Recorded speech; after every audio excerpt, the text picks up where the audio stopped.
Field court martial कार्रवाई का सामना करने वाले जनरल रिटायर्ड फैज हमीद कौन है, ये सवाल हर शख्स के जहन में है।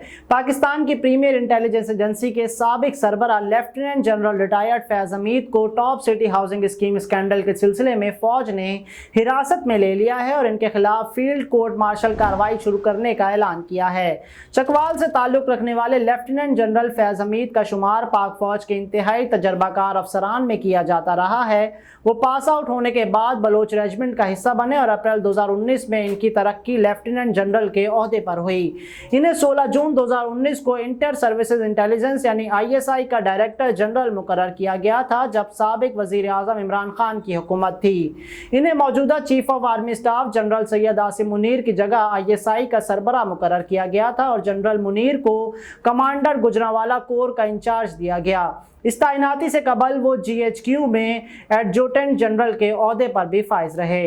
लेफ्टिनेंट जनरल फैज हमीद रावलपिंडी में टीन कोर के चीफ ऑफ स्टाफ, पन्नुआकल में जनरल ऑफिसर कमांडिंग और ISI में DG काउंटर इंटेलिजेंस सेक्शन के तौर पर भी फराइज सरअंजाम दे चुके हैं। अक्टूबर 2021 में लेफ्टिनेंट जनरल फैज हमीद के बतौर कोर कमांडर पिशावर तैनाती हुई।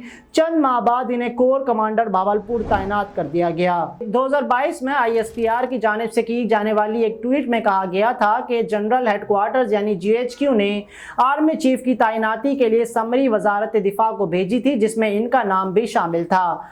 वो जब ISI के सरबराह के तौर पर खिदमत अंजाम दे रहे थे तो मुस्लिम लीग नून ने बारहा इन पर इल्ज़ाम लगाया था कि वो इनकी क़यादत के खिलाफ सजाओं को यकीनी बनाने के लिए अदालतों पर असरअंदाज हो रहे हैं। वो इस वक्त तनाज़ात का मरकज़ रहे जब इस वक्त के वज़ीर आज़म इमरान खान चाहते थे कि वो बतौर DG ISI बरकरार रहें, लेकिन इस वक्त के army chief general Qamar Javed Bajwa के पास कुछ और मंसूबे थे। क़यादत के खिलाफ सजाओं को यकीनी बनाने के लिए अदालतों पर असरअंदाज हो रहे हैं।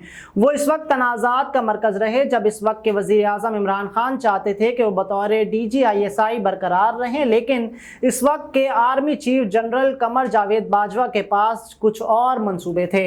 दिसंबर 2022 में फैज़ हमीद ने दी न्यूज़ के अंसार अब्बासी को बताया कि वो कभी भी सियासत में शामिल नहीं होंगे।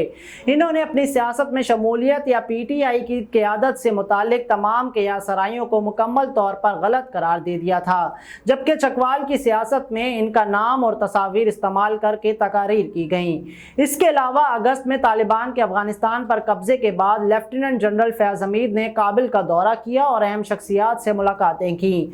इस दौरे की तफसीलात जाहिर नहीं की गई, लेकिन एक मुख्तसर वीडियो क्लिप सामने आई जिसमें वो सरीना काबिल में चाय पीते हुए रिपोर्टर को बता रहे थे कि सब कुछ ठीक हो जाएगा। माजी में बहुत से तज्जियाकार तालिबान के कब्जे को पाकिस्तान के लिए एक बड़ी जीत करार दे रहे। अब एक केस के सिलसिले में ISI के साबिक सरबराह को गिरफ्तार कर लिया गया है।